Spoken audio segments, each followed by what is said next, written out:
Xylem Learning Amrita Miss ആണ്. അപ്പോൾ മക്കളെ നമുക്കറിയാം ഓണം എക്സാമിന് നമുക്കുള്ള ചാപ്റ്റേഴ്സിൽ ഏറ്റവും ഇമ്പോർട്ടന്റ് ആയി നമ്മൾ അറിഞ്ഞിരിക്കേണ്ട ഒരു ചാപ്റ്റർ ആണ് ഫ്രാക്ഷൻസ് അല്ലെങ്കിൽ ഭിന്നസംഖ്യകൾ എന്ന് പറയുന്ന ചാപ്റ്റർ അല്ലേ. ഏറ്റവും അടിപൊളിയായിട്ട് നമുക്ക് പഠിക്കാൻ പറ്റുന്നതും എക്സാമിന് ഏറ്റവും എളുപ്പത്തിൽ മാർക്ക് സ്കോർ ചെയ്യാൻ കൂടി പറ്റുന്ന ഒരു ചാപ്റ്റർ ആണ് ഫ്രാക്ഷൻസ് എന്ന് പറയുന്നത്. പക്ഷെ ഇതിലെ പ്രശ്നം എന്താന്ന് വെച്ച് കഴിഞ്ഞാൽ ക്വസ്റ്റ്യൻ വായിച്ച് മനസ്സിലാക്കുക എന്നുള്ളതാണ് ഈ ഒരു ചാപ്റ്ററിലെ ചെറിയൊരു ബുദ്ധിമുട്ട് എന്ന് പറയുന്നത്. അപ്പൊ മക്കളെ മിസ് ഇന്ന് വന്നിട്ടുള്ളത് കഴിഞ്ഞ കുറെ വർഷങ്ങളായിട്ട് ഈ ഒരു ഭാഗത്ത് ഈ ഫ്രാക്ഷൻസ് എന്ന് പറയുന്ന ചാപ്റ്ററിലെ ഈ ഒരു ഭാഗത്ത് നിന്ന് കണ്ടിന്യൂസ് ആയിട്ട് ക്വസ്റ്റ്യൻസ് വരുന്നുണ്ട്. അപ്പൊ ഈ വർഷം നമുക്ക് എന്ത് ചെയ്യാം, ആ ഒരു ക്വസ്റ്റ്യൻ തന്നെ റിപ്പീറ്റ് ചെയ്യുമെന്ന് പ്രതീക്ഷിക്കാം അല്ലെ. അപ്പൊ ആ ഭാഗം നമ്മൾ പഠിക്കാതെ പോയാൽ ആ മാർക്ക് നമുക്ക് നഷ്ടപ്പെടില്ലേ അല്ലേടാ. അപ്പൊ ആ ഒരു ക്വസ്റ്റ്യനുമായിട്ടാണ് മിസ് ഇന്ന് വന്നിട്ടുള്ളത്. അപ്പൊ മക്കളെ നോക്കിക്കോ, ഇതാണ് ആ ക്വസ്റ്റ്യൻ എന്ന് പറയുന്നത്. കാണുമ്പോൾ തന്നെ അല്ലെ കുറേ സെന്റൻസ് ഒക്കെ എഴുതി ഒരു ചിത്രമൊക്കെ ആയിട്ടുള്ള ഈ ക്വസ്റ്റ്യൻ കാണുമ്പോൾ നമുക്ക് പേടിയാവും. ആക്ച്വലി ഇത് ഭയങ്കര സിമ്പിൾ ആയിട്ടുള്ള ഒരു ക്വസ്റ്റ്യൻ ആണ്. നോക്കിയാലോ, നോക്കടാ മക്കളെ.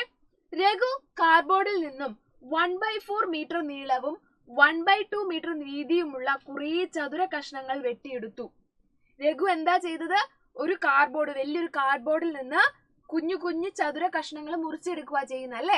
അതിന്റെ നീളം എന്ന് പറയുന്നത് 1/4 മീറ്ററും അതിന്റെ വീതി എന്ന് പറയുന്നത് 1/2 മീറ്ററുമാണ്. ഓക്കെ, അപ്പൊ നമുക്ക് എന്ത് ചെയ്യാം, ഒരു ചതുര കഷ്ണം വരയ്ക്കാം. ഇതാണ് രഘു വെട്ടിയെടുത്ത ചതുര കഷ്ണം എന്ന് വിചാരിക്കുക. ഇതിന്റെ നീളം എന്ന് പറയുന്നത് 1/4ഉം വീതി എന്ന് പറയുന്നത് 1/2 മീറ്ററുമാണ്. ഓക്കെ, ഇങ്ങനെയുള്ള കുറെ ചതുര കഷ്ണങ്ങൾ മുറിച്ചെടുത്തു. ഇതേ നീളവും വീതിയുള്ള കുറെ എണ്ണം മുറിച്ചെടുത്തു. ഒന്ന് മാത്രം മിസ് ഇവിടെ കാണിച്ചിട്ടുള്ളൂ. ഓക്കെ, ഒരു ചതുര കഷ്ണത്തിന്റെ പരപ്പളവ് എത്രയാണ്? ഈ ഒരു ചതുര കഷ്ണത്തിന്റെ പരപ്പളവ് എത്രയാണ്? എന്താ question? Raghu cuts several rectangular pieces with a length 1/4 metre and breadth 1/2 metre. അതായത് രഘു ഒരു ചതുര കഷ്ണം മുറിച്ചെടുക്കുന്നു. അതിന്റെ ലെങ്ത് എന്ന് പറയുന്നത് 1/4 മീറ്ററും ബ്രെഡ്ത്ത് എന്ന് പറയുന്നത് 1/2 മീറ്ററുമാണ്. Ready? First question, what is the area? പരപ്പളവ്, ഏരിയ എത്രയാണ് നോക്കാലോ. ഏരിയ അല്ലെങ്കിൽ പരപ്പളവ് എന്ന് പറയുന്നത് എങ്ങനെയാ കണ്ടുപിടിക്കുക? നമുക്ക് എല്ലാവർക്കും അറിയാം എങ്ങനെയാ പരപ്പളവ് അല്ലെങ്കിൽ ഏരിയ കണ്ടുപിടിക്കുക. വളരെ എളുപ്പമാണ്. ലെങ്ത് ഇൻറ്റു ബ്രെഡ്ത്ത്, നീളം ഇൻറ്റു വീതി ചെയ്താൽ മതി അല്ലെ. നീളം ഗുണിക്കണം വീതി. ഇവിടെ എത്രയാ നീളം? 1/4, വീതി എത്രയാ? 1/2. ഇനി രണ്ട് ഭിന്നസംഖ്യകളെ, രണ്ട് ഫ്രാക്ഷൻസിനെ എന്റെ മക്കൾ എങ്ങനെയാ മൾട്ടിപ്ലൈ ചെയ്യുക? നോക്കിയിടാ. ആദ്യം മുകളിലുള്ള ആൾക്കാരെ മൾട്ടിപ്ലൈ ചെയ്യണം 1 × 1. പിന്നെ താഴെയുള്ള ആൾക്കാരെ മൾട്ടിപ്ലൈ ചെയ്യണം 4 × 2. അപ്പൊ എത്ര വരും? 1/8 മീറ്റർ സ്ക്വയർ. സ്ക്വയർ ഇടാൻ മറന്നു പോകരുത് കേട്ടോ.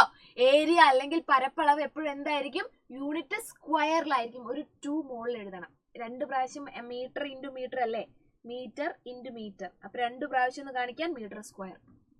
അപ്പൊ ഒന്നാമത്തെ ക്വസ്റ്റ്യന്റെ ആൻസർ ആയി അല്ലേ, ആയില്ലേ? പരപ്പളവ് എത്രയാണ്? ഇത് വിട്ട് കൊടുത്തിരുന്നെങ്കിൽ ഈ ഒരു മാർക്ക് നമുക്ക് നഷ്ടപ്പെടില്ലേ? സിമ്പിൾ അല്ലേ? ഓക്കെ, അടുത്ത ക്വസ്റ്റ്യനിലേക്ക് നോക്കുക. ഒരു ചതുരശ്ര മീറ്റർ പരപ്പളവുള്ള ചതുരം നിർമ്മിക്കാൻ ഒരു ചതുരശ്ര മീറ്റർ പരപ്പളവുള്ള ചതുരം നിർമ്മിക്കാൻ ഇത്തരം എത്ര കഷ്ണങ്ങൾ ചേർത്ത് വെക്കണം? അതായത് how many such pieces are required to make a rectangle having 1 square meter? അതായത് മക്കളെ നമ്മുടെ കയ്യിൽ ഇപ്പോൾ റെക്ടാങ്കിൾ ഉണ്ടല്ലേ.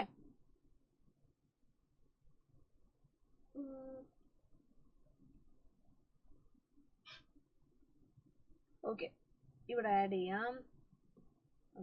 നമ്മുടെ കയ്യിൽ ഇപ്പോൾ റെക്ടാങ്കിൾ ഉണ്ട് അല്ലെ. ഇവിടെ റെക്ടാങ്കിൾ ഉണ്ട്. ഈ റെക്ടാങ്കിളിന്റെ നീളവും വീതി, ഈ റെക്ടാങ്കിളിന്റെ പരപ്പളവ് നമുക്കറിയാം. ഈ റെക്ടാങ്കിളിന്റെ ഏരിയ നമുക്കറിയാം. എത്രയാ ഏരിയ? നമ്മളിവിടെ കണ്ടുപിടിച്ചു 1/8 മീറ്റർ സ്ക്വയർ. ഇതാണ് നമ്മളുടെ രഘുവിന്റെ കയ്യിലുള്ള ആ കാർഡ്ബോർഡിന്റെ ഏരിയ അല്ലെങ്കിൽ പരപ്പളവ് എന്ന് പറയുന്നത്.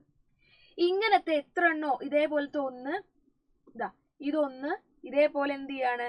രണ്ടാമത്തും വെക്കുവാണ്. രണ്ടാമത്തെ വെച്ചു, മൂന്നാമത്തത് വെച്ചു, നാലാമത്തെ വെച്ചു, അഞ്ചാമത്തെ വെച്ചു, അങ്ങനെ കുറേ എണ്ണം വെച്ചു. അങ്ങനെ വെച്ച് നോക്കിയപ്പോൾ മൊത്തം ഏരിയ എന്തായി? 1 മീറ്റർ സ്ക്വയർ ആയി. അതായത് ക്വസ്റ്റ്യൻ ഇത്രയേ ഉള്ളൂ, 1/8 എത്ര പീസുകൾ ചേർന്നാൽ 1 മീറ്റർ സ്ക്വയർ ആവും? 1/8 അല്ലെ, 1/8 കൂടെ എത്ര 1/8 ചേർത്താലാണ് 1 മീറ്റർ സ്ക്വയർ ആവുക? നിങ്ങൾക്കറിയാം 1 എന്ന് പറഞ്ഞാൽ 8/8 ആണ്, ശരിയല്ലേ? 8/8 അല്ലേ 1 എന്ന് പറയുന്നത്. അതായത് 1 എന്ന് പറഞ്ഞാൽ 8 × 1/8 ആണ്. 1/8 കൂടെ 8 മൾട്ടിപ്ലൈ ചെയ്താൽ അതെന്താകും? 8/8 ആകും, 1 മീറ്റർ സ്ക്വയർ ആകും, ശരിയല്ലേ? അപ്പൊ 1/8 എത്ര പീസസ് വേണം? 8 പീസസ് വേണം അല്ലെ. 1/8 8 പീസസ് വന്നാൽ മാത്രമേ എന്താവുള്ളൂ? 1 ആവത്തുള്ളൂ. ഓക്കെ, അപ്പൊ ഇത് മാറ്റി എങ്ങനെ ചോദിച്ചാൽ എന്റെ മക്കൾ എഴുതണം. 1/4 എത്ര പീസസ്, 1/4 എത്ര കഷ്ണങ്ങൾ ചേർന്നാൽ ഒന്നാകും? 1/4 4 കഷ്ണങ്ങൾ ചേർന്നാൽ ഒന്നാകും അല്ലെ. 1/6 എത്ര കഷ്ണങ്ങൾ ചേർന്നാൽ ഒന്നാവും എന്നാണ് ക്വസ്റ്റ്യൻ എങ്കിലോ 1/6 6 കഷ്ണങ്ങൾ ചേരണം അല്ലേടാ. ഇവിടെ നോക്കുക, 1/4 എത്ര കഷ്ണങ്ങൾ ചേർന്നാൽ 1 മീറ്റർ സ്ക്വയർ ആവും എന്നാണ് നിങ്ങൾക്ക് ക്വസ്റ്റ്യൻ വരുന്നതെങ്കിൽ എന്റെ മക്കൾ എങ്ങനെ എഴുതുക? ഇത് × 4 അല്ലെ, 4 കൊണ്ട് ഗുണിച്ചാൽ മതി. 1/6 എത്ര കഷ്ണങ്ങൾ ചേർന്നാൽ 1 മീറ്റർ സ്ക്വയർ ആകും എന്ന് ചോദിച്ചാലോ എത്ര കഷ്ണങ്ങളാ? 6 കഷ്ണങ്ങൾ. ഇങ്ങനെയാണ് എഴുതേണ്ടത്. ഓക്കെ, അപ്പൊ നമുക്ക് രണ്ടാമത്തെ ആൻസർ കിട്ടി 8. മൂന്നാമത്തെ സി ക്വസ്റ്റ്യനിലേക്ക് പോവാം. ഇത്തരം 5 കഷ്ണങ്ങൾ ചേർത്ത് വെച്ച് ചുവടെ ഉള്ളതുപോലെ ഒരു ചതുരം നിർമ്മിച്ചു. 5 എണ്ണം ചേർത്ത് വെച്ച് ഇതേപോലെ ഒന്ന് വരച്ചു വെച്ചു. റെഡി? ചതുരം നിർമ്മിച്ചു. ഈ ചതുരത്തിന്റെ ഒരു വശം 1/4 മീറ്റർ ആയാൽ ഇതിന്റെ പരപ്പളവും മറ്റേ വശത്തിന്റെ നീളവും കണക്കാക്കുക.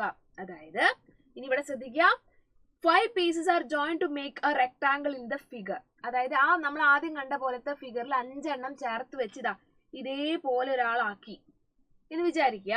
1 side of the rectangle is 1/4. ഇത് 1/4 ആണ്. അങ്ങനെയാണെങ്കിൽ find the area and the length of the other side. ഇതിന്റെ പരപ്പളവും പരപ്പളവും മറ്റേ സൈഡിന്റെ നീളവും എത്രയെന്ന് കണ്ടുപിടിക്കണം. റെഡിയാണല്ലോ? കണ്ടുപിടിച്ചാലോ നമുക്ക്? ഓക്കെ, അപ്പൊ അത് കണ്ടുപിടിക്കാൻ വേണ്ടി ഇവർ പറഞ്ഞ പോലെ തന്നെ നമ്മൾ എന്ത് ചെയ്യാണ്? ഈ ചതുര കഷ്ണങ്ങൾ അടുക്കി വെക്കാൻ പോവാണ്. ഇവിടെ നോക്കിയേ മിസ്, ആ ചതുര കഷ്ണങ്ങളൊക്കെ അടുക്കി വെച്ചു. അപ്പൊ ഒന്നാമത്തെ ചതുര കഷ്ണം, രണ്ടാമത്തെ ചതുര കഷ്ണം, 3, 4, 5. ഈ 5 ചതുര കഷ്ണങ്ങൾ മിസ് എന്ത് ചെയ്തു? അടുത്തടുത്ത് വെച്ചു. ഇനി മക്കളൊന്ന് നോക്കിയിട്ട് പറഞ്ഞേ, ഇതിന്റെ ഒരു സൈഡ് 1/4 ആണ്, ഈ ഒരു സൈഡ് 1/4 ആണ്. മറ്റേ സൈഡ് എത്രയാടാ? ഇതാണ് മറ്റേ സൈഡ് എന്ന് പറയുന്നത് അല്ലേ? അത് എത്രയാണ്? 1/2 പ്ലസ് 1/2 പ്ലസ് 1/2 പ്ലസ് 1/2 പ്ലസ് 1/2. അതായത് 1/2 5 പ്രാവശ്യം വന്നു. 1/2 എത്ര പ്രാവശ്യം വന്നു? 5 പ്രാവശ്യം. അതിനർത്ഥം എന്താണ്? 1/2 × 5. 1/2 5 കൊണ്ട് ഗുണിക്കുക. അപ്പൊ എത്ര വരും? 5/2 എന്ന് വരും. മുകളിലുള്ള ആൾക്കാരെ മാത്രം ഗുണിച്ചാൽ പോരെ? താഴെ 1 ആണ്. അപ്പൊ എത്ര വരും? 5/2 എന്ന് വരും. അപ്പൊ നമുക്ക് നീളവും കിട്ടി. ഇതാണ് നീളം, ഇതാണ് വീതി. നീളവും കിട്ടി, വീതിയും കിട്ടി. ഇനി സിമ്പിൾ അല്ലേ ഏരിയ കാണാൻ? ഏരിയ അല്ലെങ്കിൽ പരപ്പളവ് എന്ന് പറഞ്ഞാൽ ലെങ്ത് × ബ്രെഡ്ത്ത് ആണ്. 1/4 ഗുണിക്കണം 5/2 ആണ്. ഇതെങ്ങനെയാ ഗുണിക്കുക? മുകളിലെ നമ്പേഴ്സിനെ ഗുണിക്കുക 1 × 5, താഴെയുള്ള നമ്പേഴ്സിനെ ഗുണിക്കുക 4 × 2. എത്രയാണ്? 5/8 മീറ്റർ സ്ക്വയർ. മീറ്റർ സ്ക്വയർ എഴുതാൻ മറന്നു പോകരുത്. 5/8 മീറ്റർ സ്ക്വയർ. ഇത്ര എഴുതിയാൽ മതി. ക്ലിയർ ആണല്ലോ? അപ്പൊ മക്കളെ, ഇതാണ് ആ ക്വസ്റ്റ്യൻ. മിസ് പറഞ്ഞ ഇമ്പോർട്ടന്റ് ആയ ക്വസ്റ്റ്യൻ. അപ്പൊ എല്ലാവരും ഈ ക്വസ്റ്റ്യൻ നല്ല അടിപൊളിയായിട്ട് പഠിച്ചിരിക്കുക. അപ്പൊ കറക്റ്റ് ആയിട്ട് നമുക്ക് എന്ത് ചെയ്യാം? എക്സാമിന്റെ സമയത്ത് ഇങ്ങനെ ഒരു ക്വസ്റ്റ്യൻ വന്നാൽ നമുക്ക് ശരിക്കും കറക്റ്റ് ആൻസർ എഴുതാൻ വേണ്ടി പറ്റും. ഓക്കെ, അപ്പൊ ഇതേപോലെയുള്ള അടിപൊളി വീഡിയോസ് ആയിട്ട് മിസ് ഇനിയും വരും. അപ്പൊ എന്ത് ചെയ്യുക? കറക്റ്റ് ആയിട്ട് നമ്മുടെ ചാനൽ ഫോളോ ചെയ്യുക. എന്തെങ്കിലും ഡൗട്ടോ കാര്യങ്ങളോ ഒക്കെ ഉണ്ടെങ്കിൽ എന്ത് ചെയ്യുക? നിങ്ങൾക്ക് ചോദിക്കാവുന്നതാണ്. So thank you students, thank you so much for your valuable time. Have a great day. Bye bye everyone.